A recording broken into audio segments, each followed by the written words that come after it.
So this here is one of our feeding stations that I set up. This is a large industrial size cookie sheet, and on it I have put 2 bags of sugar syrup, and into each bag is poked 10, 12, 15 holes. And what happens is it creates a feeding station for the bees so they have an opportunity to drink this sugar water. And in the sugar water, it is 10 cups of sugar that is brought to a boil. And then you add 1 5-pound bag of cane sugar, and it must be cane sugar. You cannot use beet sugar, as beet sugar causes dysentery in bees, which is basically chronic diarrhea. And if they don't starve, then they'll poop themselves to death. So we always recommend that you only use cane sugar to feed the bees. So you mix up that water, you bring it to a boil, you add your cane sugar, and you stir until the sugar is completely dissolved. At that point, you want to make sure that you turn the fire off. Then you add to that sugar water solution 2 teaspoons of thyme, dried thyme, and 1 chamomile tea bag. And if you look down inside, you can see in the bag are the thyme leaf in there. The reason we add thyme into the solution is thyme is the derivative of thymol, which we use in the bee industry to combat the varroa mite. By giving it to the bees in their most natural state, they can fill the cells with the liquid, and it more or less creates a preventative measure within the hive and increases the thymol content naturally without being a chemical derivative, and that allows the bees to have a better ability to fight the varroa mite. And we put the chamomile in there because it really helps to soothe the bees and makes them calm, and also is a great product to use to build their immune system. If you have other types of tea like hyssop, or if you have lavender, you can add that to the water as well. We want to ask that you not boil your herbs. You simply want to add them to the formula once the fire has been turned off, and you let them steep until the product has completely cooled down all the way. And at that time, you want to take a 1-gallon plastic Ziploc bag. You can use that 1-gallon Ziploc bag. You fill it 3/4 of the way full, and you want to make sure that you seal it with most of the air removed from the bag. Once you bring it to the area that you're going to be feeding the bees, you want to make sure that you poke 10 to 15 holes inside of it so that the girls have an area of which to go and get the liquid that they need. As you can see, the girls are starving.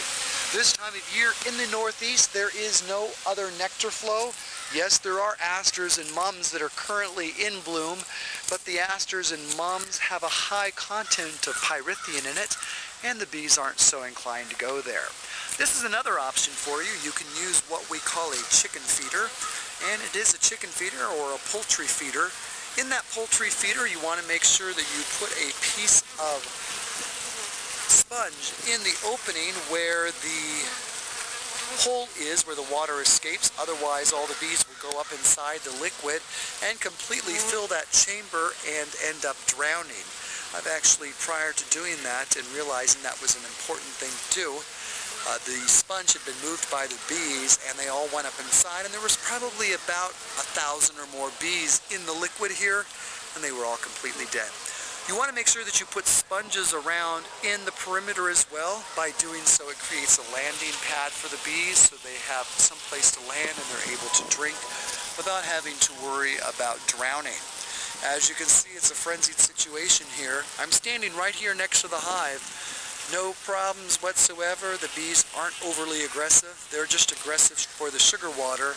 Of course, it is going to bring some yellow jackets to the area and may also bring some bald or white-faced hornets. And all the kids need to eat, but the most important ones that have to eat are the honeybees. They cluster and survive the winter in the greatest numbers. They cluster together with a couple of thousand bees. Oftentimes a size that's large enough to be a softball is about as many as you want, or a small cantaloupe. Over here is one of our other hives that I just got. This is a feral hive that Marcel and I took out, and this hive is doing really well. These girls are very, very busy. This is Marcel set up here with a screen top, and the screen top here has been completely propylized by the girls. I have it attached here with a piece of tape.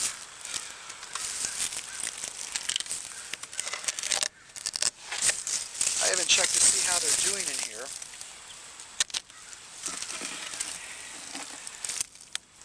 These are bees that we got out of a tree over in green. Generally the bees go in and they remove these pieces of banding that we put in here. But they sort of combine this whole area together. This is a hive that I'm going to have to go through and clean up in the spring. But right now the girls are busy and hard at work. See if we can get this. It's not going to be easy to take apart here. So, alright, the girls are getting a little upset here. So I'll just go ahead and cover this back up. We won't bother them right now. We'll leave them be. But just so you see, we took these rubber bands, we took the comb, the bees out of a tree. Actually, I think this is the hive that came out of the side of the house. Side of the house that we did there in Montgomery, New York. And this is what they've done. Generally, they reattach all the comb inside there, and they'll attach it up here to the top frames like they did on this one, and they'll build it out the rest of the way. But because they haven't had enough carbohydrate in order to be able to do that for the season, it hasn't been possible for them. But generally, they build the comb out all the way across the top. They do have some honey in there. I don't want to tear it apart, because by tearing it apart, we're going to really damage their honey supply. So that's just to give you an idea. This is a hive that we'll have to go through and clean it up in the spring. Right now we're just going to hope that they will continue building comb so they have enough to survive through the winter. We'll put this little lid back on them there so they're all nice and comfy and cozy. All of this here on the top is propolis. This is something that we harvest off. This is great antioxidant, really great for you to use in the wintertime if you suffer from allergies or for cold and flu. That's propolis here that you can just take off. Great to chew up, kind of like a candy. It gets very hot and spicy when you're chewing it. It's quite nice, I have to say. Alright, so just wanted to give you an update on the hive from Montgomery and to show you the feeding station and how that works. So I hope you enjoyed it. Hope you learned something. Go to our website, sebcbees.com. That's sebcbees.com to learn more about what you can do and how you can make your own bee tea for the girls and help them survive the winter here in the Northeast. Also, if you get a chance, go to our website. There's a link there where you can contact Domino's Sugar and where you can also contact those people at Haagen-Dazs and ask them to give us some help as well. Thank you so much for your time and attention. Have a great day. It's JT, the Bee Guy. Have a good one and be well.